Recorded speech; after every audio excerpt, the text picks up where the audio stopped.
Mungkin karena pikirannya lagi banyak, lagi butek, nggak clear gitu ya. Sehingga permainan caturnya itu kurang manjur ya. Perhitungannya kurang. Dan nggak berhenti di sana.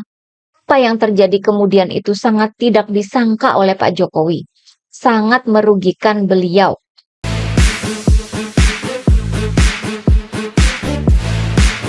Hai teman-teman, jumpa lagi dengan saya, Nina Nur. Dalam hari-hari belakangan ini, kita melihat Pak Jokowi itu makin gencar memperlihatkan kekuasaannya, walaupun sudah tidak lagi menjadi presiden. Namun beliau ini nggak habis-habisnya pamer bahwa dia masih punya kuasa, seperti ketika mengendorse dan kampanye dalam pilkada. Lalu, beberapa menteri kabinet Presiden Prabowo juga masih mendatangi Pak Jokowi, seperti Menko Bidang Pangan Zulkifli Hasan dan Wakil Menteri Tenaga Kerja Immanuel Ebenezer. Bahkan Menteri Kehutanan Raja Juli Antoni, yang juga merupakan Sekjen PSI, mengibaratkan Pak Jokowi seperti seorang kiai. Pak Kiai Ma'ruf Amin mungkin jadi senyum-senyum ya melihat berita ini. Terus yang barusan itu beliau ada kunjungan ke Banjarnegara. Ada media yang meliput, dibilangnya masih sebagai Presiden Jokowi dan diberikan pengamanan ketat oleh polisi. Netizen rame dong ya, walaupun kemudian berita di media itu dihapus, tapi screenshot beritanya kan sudah disebarkan sama netizen. Pamer tapi nggak mau dibilang pamer, kan itu. Itu yang umum ya. Kalau pamer kekuasaan secara politis tentunya seperti apa yang terjadi pada Sekjen PDIP, Hasto, yang sekarang menjadi tersangka. Dari PDIP ada dugaan atau tuduhan ya bahwa KPK hanyalah perpanjangan tangan dari Pak Jokowi. Karena Hasto sangat berani mengkritik Pak Jokowi menjelang lengser. Lalu apa kata Pak Jokowi? Komentarnya sih standar ya, seperti hormati proses hukum dan katanya sudah purna tugas atau pensiun. Yang perlu diperhatikan adalah betapa sumringahnya wajah Pak Jokowi mengucapkan komentar itu di depan para wartawan sambil ketawa-ketawa. Seakan peristiwa Hasto dan KPK itu menjadi berita yang membahagiakan dirinya. Ya nggak sih? Ada kok videonya ya di berita di detik.com. Itu saya lihat ya. Mungkin Pak Jokowi lagi santai saat itu, jadi nggak jaim ya. Sehingga perasaan hatinya itu keluar, jadi ketawa. Bahkan kemudian muncul berita bahwa Pak Jokowi membantah dirinya pernah minta 3 periode. Dengan meminta media untuk bertanya pada Bu Mega atau Mbak Puan Maharani.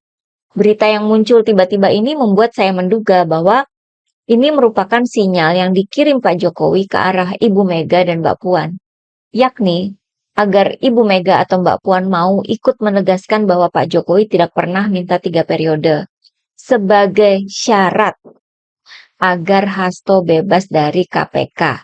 Sinyal ini ya, kode keras gitu. Namun sepertinya dicuekin aja sama PDIP. Sama dicuekinnya oleh PDIP dengan ketika setelah pemecatannya Pak Jokowi di pertengahan Desember itu, timbul berita pernyataan dari Effendi Simbolon yang meminta Ibu Mega berdamai dengan Pak Jokowi. Effendi Simbolon inilah yang saya sebut sebagai jubir nggak resmi dari Pak Jokowi ya, karena dia pernah membawa pesan minta damai itu, namun dicuekin oleh PDIP.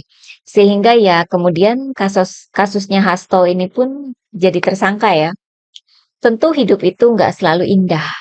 Dari bocor alus Tempo kita mendengar soal Kurcok yang katanya diutus menemui Hasto, meminta agar PDIP waktu itu jangan memecat Jokowi. Oh gitu ceritanya. Jadi kan makin kuat ya dugaan itu bahwa memang Hasto itu kena kriminalisasi. Pemecatan Pak Jokowi memang menyisakan rasa malu yang berkepanjangan. Tapi ternyata masalah belum usai. Ketika tahun mau berganti baru, masalah baru pun berdatangan. Makin banyak masalah yang menimpa Pak Jokowi ini. Pertama, menjadi finalis tokoh dunia terkorup versi OCCRP. Ini malunya sampai keluar Indonesia. Karena kan sudah level global ya. Ironinya mengiris hati ini sih ya. Bayangkan, Dari tokoh yang dipuji-puji oleh media global sekelas Times, disebut sebagai harapan baru pada tahun 2014. Lalu 5 tahun kemudian pada 2019, oleh media The Straits Times Singapura, dinobatkan sebagai Asian of the Year, orang Asia terbaik tahun ini. Lalu 5 tahun kemudian malah jeblok jadi salah satu tokoh dunia terkorup. Gemanya sampai ke media Australia dan media Asia. Ini kalau Pak Jokowi ke Banjarnegara sih masih disambut sama warga masyarakat. Tapi kalau ke luar negeri, yakin masih disambut dengan ramah dan meriah oleh masyarakat di sana. Dari sini kita bisa melihat bahwa citra Pak Jokowi itu sekarang sudah sangat tercoreng. Sudah dipecat partai, terus jadi salah satu tokoh dunia terkorup. Kalau soal OCCRP ini kan mau nyalahin siapa? Emang sanggup bubarin lembaganya? Akhirnya kan hanya bisa bermain-main propaganda di medsos pakai buzzer. Bilangnya namanya hilang, padahal masih ada. Pak Jokowi sempat bertemu dan ngobrol dengan Effendi Simbolon di Solo ya. Pada hari yang sama dengan keluarnya putusan MK yang menghapus ketentuan ambang batas presidensial atau PT 20%. Soal dampak negatif dihapusnya PT 20% ini sudah saya paparkan di video sebelumnya ya. Intinya bahwa ketika PT 20% dihapus, maka setiap partai peserta pemilu bisa mengusung capres. Saingan Gibran di 2029 jadi makin banyak. Ini jadi mengganggu pikiran Jokowi dan keluarga. Saya kira karena soal OCCRP itu belum tuntas dan kemudian nasib Gibran jadi nggak jelas, gara-gara MK hapus PT 20% itu, Pak Jokowi pun jadi nggak konsen mikirnya. Narasi yang dibawa oleh sang jubir, Effendi Simbolon pun jadi tidak dipikirkan dengan hati-hati ya. Jadi gerusa-gerusu jatuhnya ya. Soal Hasto ini kan sepertinya juga digunakan untuk menutupi aib dari OCCRP. PDIP dengan blak-blakan mengeluarkan pernyataan kecurigaan mereka. Ini tuh masuk akal ya, karena OCCRP itu sangat mengganggu masa depan Jokowi dan keluarga. Anaknya kan mau nyapres di 2029. Masa rekam jejak bapaknya jadi tokoh dunia terkorup. Sehingga kita pun jadi menonton drama penggeledahan rumah Hasto dengan koper besar segede gaban, tapi isinya cuma 1 USB dan 1 buku. Dalam waktu yang bersamaan, sang jubir pun beraksi. Effendi Simbolon mengeluarkan pernyataan soal evaluasi partai secara keseluruhan, termasuk keharusan Bu Mega sebagai ketum PDIP untuk mundur. Mendengar pernyataan ini, reaksi pertama saya adalah bahwa ini orang yang sudah dipecat partainya, ngapain kok ngurusin partai lagi? Sampai ketumnya dia minta mundur. Tentu ada udang di balik nasi kan? Pasti ada narasi yang sedang dibawa oleh dia. Mungkin ingin menimbulkan kesan bahwa jangan takut sama Ibu Mega. Saya yang pernah dipecat saja nggak takut kok. Seakan mau ngomporin ya para kader PDIP buat mengganti ketua umumnya. Tentunya sekelas partai senior seperti PDIP pasti lebih paham ya. Sehingga langsung saja PDIP membalas dengan menyebut bahwa pernyataan Effendi itu adalah hasil pertemuan dengan Pak Jokowi di Solo. Dan pernyataan Effendi Simbolon itu justru mengkonfirmasi 2 hal yang sudah mereka duga sebelumnya. Pertama, bahwa memang ada pihak yang mau mengacak-acak PDIP. Kedua, bahwa penetapan Hasto sebagai tersangka merupakan orderan politik. Jeder, yang ditarget Ibu Megawati, yang kena malah Pak Jokowi dan KPK. Nah, saya kira balasan dari PDIP ini di luar perhitungan Pak Jokowi. Mungkin karena pikirannya lagi banyak, lagi butek, nggak clear gitu ya. Sehingga permainan caturnya itu kurang manjur ya. Perhitungannya kurang. Dan nggak berhenti di sana. Apa yang terjadi kemudian itu sangat tidak disangka oleh Pak Jokowi. Sangat merugikan beliau.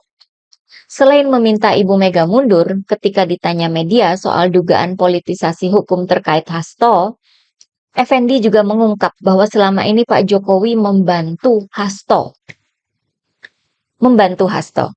Buktinya ketika Pak Jokowi masih jadi presiden, Hasto nggak dikutak-kutik oleh KPK. Dengan kata lain, Pak Jokowi sebagai presiden waktu itu menjaga dan atau melindungi Hasto dari jeratan KPK. Entah pernyataan ini memang improvisasi dari Effendi sendiri, atau memang ada pesan yang disampaikan dari Pak Jokowi. Yang jelas, pernyataan itu adalah blunder. Pertama, karena dengan gampang dibantah oleh PDIP, karena bertentangan dengan fakta bahwa kasus Hasto itu sudah mencuat sejak awal periode kedua Presiden Jokowi pada tahun 2020. Dan sebaliknya, Hastolah yang selama ini membantu Pak Jokowi. Hasto selalu berusaha menjaga jarak dengan kekuasaan agar tetap independen. Hasto juga menolak ketika ditawari posisi menjadi menteri.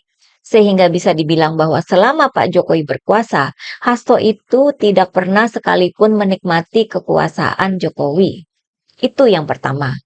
Yang kedua ini yang jadi merugikan Pak Jokowi. Kayak senjata makan tuan. Pernyataan bahwa selama jadi presiden, Pak Jokowi bantu Hasto agar tidak disentuh oleh KPK itu jadi kayak gol bunuh diri. Pernyataan itu ditanggapi oleh ahli hukum dari Universitas Andalas, Ferry Amsari, sebagai pengakuan bahwa Jokowi melakukan obstruction of justice atau menghalang-halangi hukum. Pasalnya itu sama dengan yang dipakai buat Hasto. Sehingga Ferry kemudian mempertanyakan apakah KPK mau menindak Hasto tapi tidak mau menindak Jokowi. Wah, Pak Jokowi jadi terseret dong ya ke dalam kasus Hasto dan Harun Masiku. Ya nggak sih? Hasto dituduh melindungi Harun Masiku, yang mana tuduhan ini buktinya mana ya? Sementara itu, ada pernyataan yang jelas bahwa selama jadi presiden, Pak Jokowi ini melindungi Hasto. Yang ngomong ini bisa disebut saksi juga kan? KPK mau tindak lanjuti nggak? Bolanya sudah menggelinding loh ke arah KPK sendiri. Mau diapain ini? Kalau KPK diam saja, saya kira nanti bisa jadi akan muncul tuduhan bahwa KPK melindungi Pak Jokowi. Bisa jadi kan? Mungkin sudah ada ya tuduhan itu di antara komentar-komentar para netizen. Belum jadi trending aja. Apakah KPK mau menunggu sampai trending dulu, baru nanti ditindaklanjuti? Kalau sekarang mungkin lagi berdiskusi panjang nih ya di balik tembok. Ya, kita lihat aja ya, bagaimana KPK menerima bola panas ini. Bagaimana cara pihak Jokowi untuk menetralisir blunder ini. Kita lihat lagi ya perkembangannya. Oke, bagaimana pendapat teman-teman? Terima kasih atas perhatiannya. Begitulah kura-kura.